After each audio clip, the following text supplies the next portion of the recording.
So hi, one of the Good Noise Podcast. I'm Shane, I'm Glory. and we're here with, Ravive. and we're gonna ask her some questions today about her newest single, Cool. "Social Shit." So congrats on that, by the way. How do you feel about the response to it so Thanks. far? It's been cool. I kind of had to adapt the mentality of just like releasing music because I wanted to, not with any expectations, Mhm. which is what I used to do a lot, is just kind of hope that, hey, I can achieve this goal or this goal with the release. But I just released this one because I wanted to. So it's, I'm really proud of just that aspect of it. Yeah, didn't you like Definitely. announce it like 9 o'clock at night, like 2 days before it came out or something? Like you were just I like, did. "It's coming." Yeah, I don't care. Fair Which enough. I do, but like I say I don't care because like I used to care way too much. Like with my last Mhm. band, I cared so much that it actually hurt me because when we wouldn't like, achieve a certain goal with a release, it would eat at me and make me so Mhm. upset. So I was like, if you don't just start releasing music again because you love it with no expectations, then you're not really going to feel anything other than defeat. I didn't want that. So I just kind of have had a more like, nonchalant attitude about releasing music. And I think it's benefited me a lot, just personally and like mentally. For sure. For sure. Okay. Sorry. Okay. So because you're kind of just releasing music for yourself now on your own schedule, do you still set like hard deadlines for yourself, or is it just kind of like whenever I finish the song, I'm going to upload it or just hold on to it? What is it like? So I originally really wanted to stick to the one single a month, kind of timeline, Mhm. which obviously did not work after my first single. It was like an 8 month Yeah. in between. But I moved, I got a puppy, like I moved in with my fiance for the first time. Like it was a lot of change at one time. I Mhm. moved an hour away from where I was living before. So it just didn't really fit into my schedule. And I had to be okay with it, which is something that I'm not used to. I'm used to working on a very, very tight deadline.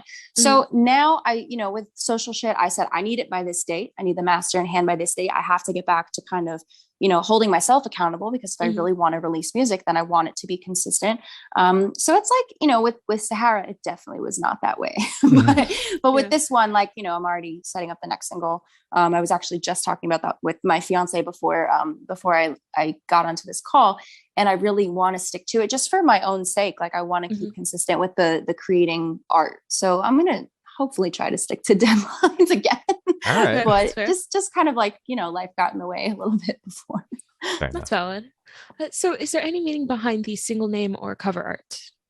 Yeah. So the single name, Social Shade, was just kind of something that I said one day. Like I was so something that has bothered me since I first got Twitter, which was in 2009. So it was a long time ago. Oof. I was a freaking sophomore in high school. Goddamn. I was in piano class and I heard Mm. about this thing called Twitter, and I was like, oh, maybe this will be cool. So I signed up for Twitter, and ever since then, like I love Twitter, but I got really tired of people making assumptions about other people just based on what they were posting on, whether it be Twitter and then Instagram came out or Facebook or whatever it was. People think they know everything about you just from your curated feeds. And Mhm. one day I was like, this is just social shit. Like, this is so stupid. And I thought of that and I was like, that's like kind of cool. It's kind of like, it's kind of messed up, but it's kind of cool. And it could really drive a certain point home about making assumptions about other people via social feeds and not Mhm. actually getting to know them in real time, which is something that I find really important with my relationships with other people. And then the cover art, there's a line in the song in the chorus, wish that they could see me when I'm naked in my bed, and like risque, whatever. But Mm. I wanted a picture that represented that. Mhm. So it's just, it's like someone's back being wrapped, and held really tight. And I felt like that represented that line really, really well because, obviously I don't wish people could see me naked. That would be like super weird to Mhm. Yeah. think, but, obviously a strong metaphor. But I just really found that line hit with me hard in talking about this concept of people making assumptions and thinking they know you based on curated feeds. All Hmm. right. Um, Interesting. so can you tell us a little bit about your writing process for this single?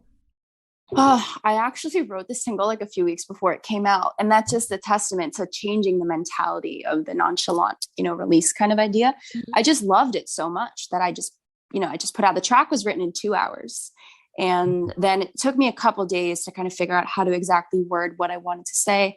Instrumental 2 hours, and like I would say 3 days, not three straight days, but like 3 days of really sitting on it and thinking, how do I get across this story that I want to tell? in the best way possible and in the most vivid way possible. So that took, a couple hours over a few days, and then went in, checked the vocals. Overall, it was probably like 5 hours, which is really quick for me. I was used to kind of writing songs over a couple day period in the studio, and it was just a really seamless writing process. And I think that's why I loved it so much, because I said, I don't really have any second guesses. I just really love the song, and it's weird, and it's a little out there, and it's a little, it's dark. There's certain lyrics that are really dark in the song, but I just loved it. And this was really seamless, and this was really easy, and I didn't feel any hesitation. So the writing process itself just kind of led to the more nonchalant release. I love that. Awesome. So I want you to tell us your favorite lyric off this track and the meaning behind it. There's a few, and it's of course the darkest ones. I really, when I was writing the pre-chorus for this song, I tried like a few different things because I didn't want to be too morbid. I tended to do that all the time, like with other songs that I've written in the past, but specifically in a song called After Death that Vista did like a couple years ago. But I would probably say, my mouth could be covered in blood, but they'd still say that I'm a drama queen. I think it's just because that was the first lyric that I wrote for the song. That was the first thing that came, not the chorus, not the verse. That was the very first thing that came. And I said to myself, I was like, this is so true, because I've always been, a lot of people have said on social media, I'm a drama queen, or I'm seeking attention when I'm talking about certain things. And that's always really upset me. Not even just bothered me, but like genuinely upset me. And I wanted to talk about how that felt. And it felt like, well, I could be bleeding out. I could be bleeding out of my mouth and like, really struggling and needing help. And someone would still say that I'm a drama queen. And I feel like a lot of people could relate to something like that, based on social media assumptions. But that's probably the one that hit the most emotional for me. And that was the first thing that I thought of. So Okay. That's a very good lyric. Yeah. Thank you. So where was your headspace at while you were writing the single? Not good. It was not good. Like I was something triggered it. Like, I don't want to talk about specifically what it was, just because it was something really small and kind of like insignificant, but I was just, something just in me snapped. And I was like, I'm so done with, letting this affect me, and this being social media and people that I don't know, thinking that they understand, me or whoever it is. Like we see this with celebrities all the time. Like Britney Spears is a great example. People think they know her because of, what she posts on social media, and they had no idea what was going on for years. And it just came out, everything that she was going through for real. And that one day when I started writing it was now like a month and a half ago. I was just so tired of being on social media, and I was like, I can't do this anymore. I really want to talk about this in particular. And it was honestly really good to use that frustration as fuel, because I was able to get it out in a healthy way. And that's always what I want to do, is get my frustrations out in a healthy way. And it felt really good. And since then, my headspace has been a lot better. So Love to see it. I mean, that's yeah. I mean, like that's the great thing about writing music, is it really can be a source of, getting out your feelings in a healthy way. And so my headspace was not good. Like, I'll be totally honest. It was not good at all. But it definitely helped me kind of say what I needed to say, feel better about it, get it out for myself, and just kind of say, okay, the song's done, and then move forward from there. All right. Perfect. All right. Glad your headspace is doing a bit better now. Thank you. Yeah. So how do you recommend your listeners to check out this track for the first time? Should they play it in the dark with friends? Should they play it at a party?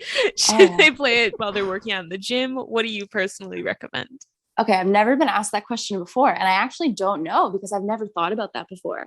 When I was listening to it, like I always listen to like the mixes that I get back in headphones, because I feel like it sounds weird, like it's in your head, like it is in your head, and you can focus on just that. So definitely headphones. I'm thinking through as like you brought up those examples. I'm thinking like the best kind of environment. I'm a vampire. Everyone always tells me that I'm a vampire. I sit in the dark literally all the time, and people will walk in and they'll say, why don't you have the lights on? It's dark outside. And I say, well, it's just comforting. Like it's soothing to kind of sit in the dark, which is so weird. I know that that's like such a weird thing. So I would honestly say headphones in the dark, just because you don't have any distractions. You can really focus on the specific parts of the lyrics. You can really hone in on the mood. And I also find that just listening to music with no distractions is a great way to forget about anything else that's going on outside of the headphones. So that was such a good question. I've never been asked that in my life. I love that question. I have to think about that now with every song. Yeah. All Thank right. you. I like that.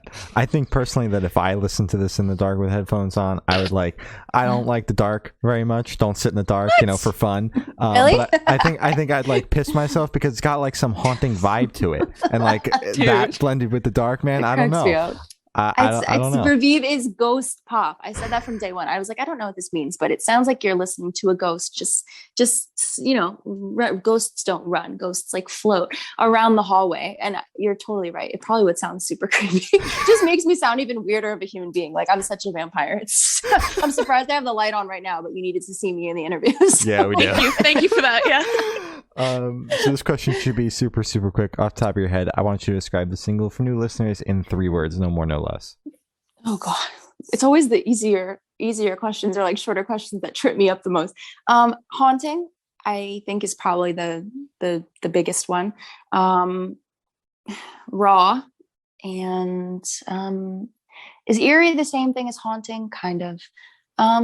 It's like in the same genre. Eerie is kind of more like you're on edge, where haunting is kind of like, I guess, a genre. My pants. Exactly. Literally an apparition pissed my pants. That's I'm gonna start saying that Ravive is like listening to an apparition pissing their pants, and no one else will know what that means except for us. And I think that's the most funny thing ever because it's so accurate.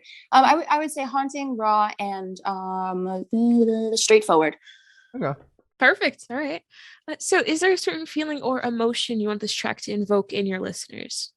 I think if anything, feeling wise, I want people to feel like they're listening to someone who understands them, because something that I've always like really, really focused on in any music that I've written or been a part of writing was I want listeners to feel like they can find a piece of themselves in the music, even if it's not the full song, even if they don't relate to the full thing, hopefully they can take a piece from it and say, hey, I feel myself in the song, or hey, I can find myself in the song. So as an overall feeling, I would love, for people to feel that. And also too, in this day and age with social media, it's become such a poisonous, just a poisonous kind of atmosphere. And I know so many people who have experienced bullying on social media or something similar to what the song is talking about. So I just hope that people, when they listen to it, they feel like, it's not just me. It's an overall thing that a lot of people are experiencing, which is so terrible, but I'm not alone in it. And that's kind of like what I was looking for myself when I wrote the song. Like I listened to it and I was like, okay, this is a safe place for you to land. So I hope that other people feel that too. I like that a lot. It's perfect. Thanks. So what band or artist influence do you think you can hear the most on this track, if any? Okay, so this is going to sound weird, but I said the same thing with Vista for years. I am really influenced by things, and that sounds so weird, but by things I mean experiences or watching what people I know go through, or what I'm going through, or just things that I feel and see. I wasn't with Vista much influenced by other sounds. I would just kind of take what I was writing and make a sound, or like, hey, what does this situation sound like? Which was a really weird way to approach writing and often became very difficult. But with Vista, it was totally different than this kind of process. So I studied pop music for a very, very long time in quarantine, before I started like actually recording music for Ravive. And there were just a lot of artists that I listened to. I wanted to listen to any pop record I could. And I listened to a lot of Fletcher, who's like one of my all-time favorite pop artists. I listened to a lot of JoJo. I listened to a lot of Upsall, who's like a newer pop artist, Maggie Lindemann. I listened to a lot of Miley Cyrus, like just a lot of a wide range of pop stuff. So I would probably say that you could honestly hear influences of all of those artists in the songs that I have out so far, just because of how much I studied pop music and like really wanted to just understand the genre as a whole. But biggest influence right now is absolutely Fletcher. I literally love her. I just got tickets to see her and I'm like, I'm over the moon about it because I love her. I literally love her. So if you never listen to Fletcher, I highly recommend it. She's just super cool. All right. That's awesome. Congratulations on the tickets. That's awesome. God, I'm seeing her and JoJo in the same week. And they're like two of my favorite artists of all time. And I'm like, oh my gosh, this is gonna be the best week of my life. I haven't been to any concerts since COVID started. So I went to I went to a gymnastics tour at the Barclays Center here in New York, but that was it. I haven't been to any concerts. So those are going to be my first two since COVID started. So I'm like, I'm so amped. I'm going to be scared out of my mind to be in a group of people, but I'm like super amped. I'm still so scared. So I just don't go anywhere. I just stay Me home. too. Me too. I feel the exact same way because I have like my 4 top bands and artists in the span of like I think 2 weeks in March. I love And that I'm for you. so excited, but it's like horrifying because I'm going to be exposed to so many people. Yeah, it's so scary. But I'm like, I got to see them, you know? I know. And you can't, it's like, you know, everyone deserves to go out and have fun. Is one of them the main? Because I know they're on tour around that time. No, Yes. I don't I'll be there, know. Yeah, they're I think they're around in March because both Fletcher and JoJo, they're both in March also. And I'm trying to think who's going on. Who are you going to see? I'm curious. I'm going to see Tyler the Creator on the 4th. Oh, cool. And then I'm That'd be seeing cool. Safe Face and Origami Angel at the same date on the 12th. And then I'm seeing Yes. Rockhampton on like the 15th. Cool. Oh, that's Yeah. cool. That's like a range. I love that. That's super Yeah. cool. The Tyler the Creator show is going to be so cool. He's so incredible. He is. I'm so Have you excited seen him? for you. No, I Thank just you. watched what was the performance was it the performance he did at the Grammys? I think it was like a year ago. Yeah. That was amazing. I was like I was so enamored by that performance. So that'll be really fun for you. You're gonna have a good time. Yeah, Get lit. I'm so excited. Yeah. Yes. So back to your music. Sorry. So what is your favorite memory that you made while creating this track? Finishing it because, and it sounds like so silly, but because I was able to say I finished something that I really genuinely love. And I've loved everything that I've been a part of, like for as long as I've been doing music. But there was something about this one where I was like, man, I've had this idea for, I don't know, since like high school. And I was able to finally bring it to fruition in a way that I feel really comfortable with. And in a way that like, I feel really tells the story that I was trying to tell. And as a writer, like I have my bachelor's in writing. So I don't just write lyrics. I've written books. I've written like all kinds of weird stuff. As a writer, it's just really important for me to tell the story from start to finish and make sure that it's clear. And I feel like I was able to do that with the song. So when we finished, I was like, oh shit. I was like, this is finished. Like I have this idea. It's on a track. It's not just in my head. It's not just on a notes app, you know, on my phone. This is like actually finished. And it felt really satisfying. And I haven't really felt that kind of like satisfaction or content feeling with a lot of songs that I finished. So finishing it, I was like really stoked. I was like, I got to release this next week. I'm just so excited about it. And I don't get that feeling much. So. All right. Love that. So picture this, you're on tour, you're at a gas station for a rest stop. What is your snack of choice? Oh my God, that's easy. Hershey bars. I just like, so I have a lot of food allergies. I'm allergic to all nuts. So I have to be very careful with what I eat. To read the labels for everything. But the one thing that like I'm probably gonna like knock on wood end up getting killed by eating this at some point. But just like plain Hershey bars, I would always pick those up on tour. I would always pick them up on the road. When I go to Wawa, wherever I go, I always pick up plain Hershey bars or just a Wawa. If we're at Wawa, then a Wawa hoagie. That's what I would pick up. Hoagie. Yeah. Listen, I'm from New Jersey. Hoagie is where it's at. It's not sub, it's hoagie.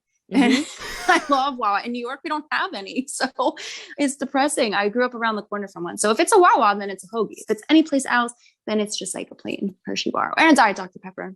That's like my kryptonite. All right. You'd be surprised to hear how many people say like Wawa, but then like don't mention hoagies at all. They always say like some other weird sandwich that I didn't even know like they sold there. And I'm like, no hoagie? Yeah.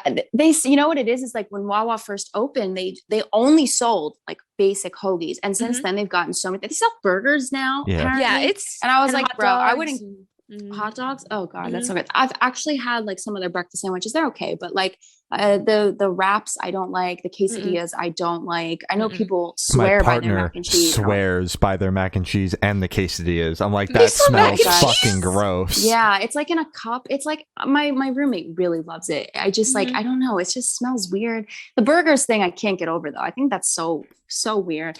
Hoagies are where it's at. I have like a signature sandwich. I get it every time. Wawa's gonna kill me one of these days. It makes me feel sick every time, but I love it. And it's my favorite thing in the world. So if we're stopping anywhere at a rest stop or a gas station, it has to be a Wawa. They have them in Florida too. So anytime I've been to Florida, I always go like 3 or 4 times because it's the greatest thing in the world. It really is. So where do you see your project in the next 5 years?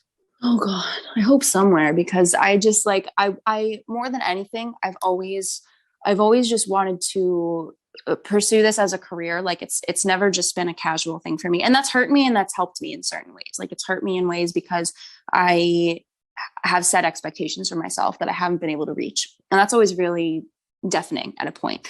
But I'm learning to kind of just fall back in love with the process of it. Mhm. And that took me, that's still something that I'm working on. But in 5 years, I just hope that I'm still doing it and like still love it. I would obviously love to be signed to a label and like be pursuing it in a bigger way. But I feel like I have to put the love of it at the forefront. And if I don't love it 5 years from now, then I shouldn't be doing it, because that's kind of what happened, not too long ago, as I didn't love it anymore. And I'm just relearning how to. So I'll feel content if in 5 years, then I still feel passionate about it and I'm loving it just because I love it, not because of any expectation that I set for myself. That's like my biggest downfall, setting like huge expectations. And then I'm like, well, I'm only human. So, if I'm doing it and I'm passionate about it, then that's really the most important thing. All right, fair enough. Mhm. So for the last couple questions, direction shift away from music and go straight to death row. Boom. So if you're on death row, what would your last meal be with a drink? It's so easy. Okay. It would be, listen, I know exactly. I've thought about this before, which I know it's weird. Like I'm a vampire. It's weird, but I would do a medium rare steak. And I know that's gross. A lot of people think that's very gross, but I just like have an fiction for steak. It's so, my fiance and I have been on the hunt for the best steak in the United States for the last 7 years. So it's like the greatest thing. I would have. Have you tried like Wagyu steak? I'm sorry to cut you off. It's just you're looking for like the best steak. Okay. So when we went to France in 2019, we got like a big Wagyu platter, and it was the first time I ever had it, and it was so expensive, but it was literally the best thing I've ever eaten in my life. I was taken away. I was in a whole different place by how good it was. It tasted like butter, which I don't eat dairy. So, but I was like, oh my gosh, it was the greatest thing I've ever eaten. There was nothing I've ever had like it before. And you have to really get it from a good place, which is why it's so expensive. But like, oh my God, it's the greatest thing. So I would have a medium rare Wagyu steak. That's a good point to bring up. Fries. I love steak and fries, steak frite, as they say in France, which I had like 10 times when I was in France because I was so obsessed with it. Yeah, it was amazing. And peas. I love peas and a Diet Dr. Pepper. That's all I need. And I'm content. I'm good. Perfect. That's the best meal in my mind. All right. Sounds good. Yeah. So if you could live in one fictional world for a week, where would you live? Forks exists, but I would go into the world of Twilight, baby. I want vampires. I want Edward Cullen. Listen, I've thought about this for years. I was obsessed with Twilight. I'm still obsessed with Twilight. Absolutely be the fictional Forks. 100%. Okay. Perfect. Right. I love Edward Cullen. So I think I'm asking the last question, and every single person who's spoken to has said that it is the most important question. Okay. What is your favorite color? Black. Nice. That's all I wear. Everyone says that black is not a color, and I'm like, course, yes, it is. It's a color. Don't tell me it's not a color. Everything I own. If I showed you my closet right now, my dog is sleeping, so I can't go in my room. But my whole closet is color coordinated, and it only has black. So it's not like it has like 3 white shirts, 3 gray shirts, and then the rest of the whole row is all black. So it's never hard to get dressed. Everything always matches. And it's just like, I don't know, it could be sleek, but it could be edgy. It could be like, it could be anything. It's so transformative. Everything I own is black. I'm in the process of turning my whole house monochrome, and everyone thinks I'm crazy for it. But black is like the best. That's going to look really cool. Yeah. I just was painting my walls right before I was doing gray because they all don't want black. I live with my fiance, our Vista's old tour manager, who's my best friend, Danny, and Vista's old drummer, Mikey G. We all live in the same house together. So I'm always telling them I need everything black and gray. I love it. It matches everything. It's like a dungeon. Yeah. So as I said, that's all the questions we have today. Is there anything that you would like to plug? My new single Social Shit is on, because I'm like, I almost said my name's Hope Vista. Like it is, but it's not right now. So, my new single Social Shit is on all digital streaming platforms. The next one is coming soon. I think I'm actually going to go outside and record right now, and because my studio is in my backyard. And thank you so much for chatting with me. You know what's funny is when I'm always sending you guys my clients, like I'm always like, damn, I want to plug myself. Like I want to chat with them, because the chats you've done, like the one you did with Wave Break recently, I love that chat so much. And I was man, I really want to be on Good Noise podcast. So thank you guys for having me. I really appreciate it. And I love that you guys actually like take the time to research your artists and ask in-depth questions. That always really means a lot to me, because as a publicist, I see a lot of really weird questions. So I really appreciate it. Yeah. Well, thank you for staying with us. It's been Ravive, and we have been the Good Noise podcast.